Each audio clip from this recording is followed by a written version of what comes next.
আসসালামু আলাইকুম। সবাইকে শুভেচ্ছা এবং স্বাগত জানাচ্ছি কিশোরগঞ্জ জেলার মিঠামাইন জিরো পয়েন্ট থেকে। আমার পিছনে দেখতে পাচ্ছেন যে একটা স্তম্ভ, এটাই মিঠামাইনের জিরো পয়েন্ট, অর্থাৎ কিশোরগঞ্জের মিঠামাইন উপজেলার জিরো পয়েন্ট। আমি দাঁড়িয়ে আছি হাওড় বেষ্টিত উপজেলা মিঠামাইন উপজেলার এই সুন্দর একটা স্থাপনার সামনে। আমার ডানে, অর্থাৎ এই যে রোডটা চলে গেছে দেখতে পাচ্ছেন, আমি আপনাদের একটু দেখানোর চেষ্টা করি। সোজা যে রোডটা দেখতে পাচ্ছেন চলে গেছে, এটাই হলো ইটনা, এখান থেকে 17 কিলোমিটার। এবং এই রোডটা দেখতে পাচ্ছেন, এটা চলে গেছে অষ্টগ্রাম, এখান থেকেও 17 কিলোমিটার অষ্টগ্রাম।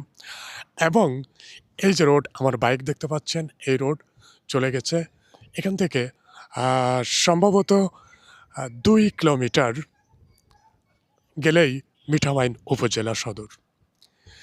অর্থাৎ কিশোরগঞ্জ জেলার ইটনা, মিঠামাইন এবং অষ্টগ্রামের যে মিলনস্থল, সেই মিলনস্থলে আমি দাঁড়িয়ে আছি। আজ 20শে মার্চ 2026 খ্রিস্টাব্দ, রোজ শুক্রবার, 30শে রমজান।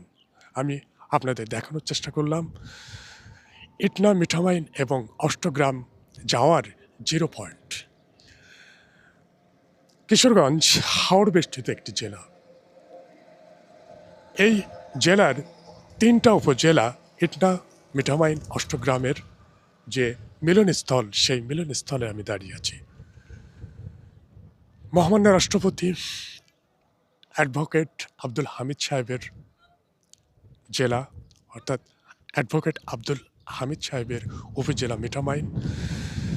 বর্তমান 2026 সালের নির্বাচনের, সংসদীয় নির্বাচনের এটি আসন লাভ করেছেন আরেক মুক্তিযোদ্ধা অ্যাডভোকেট ফজলুর রহমান সাহেব। তার নির্বাচনী এলাকা ইটনা, মিঠামাইন এবং অষ্টগ্রাম।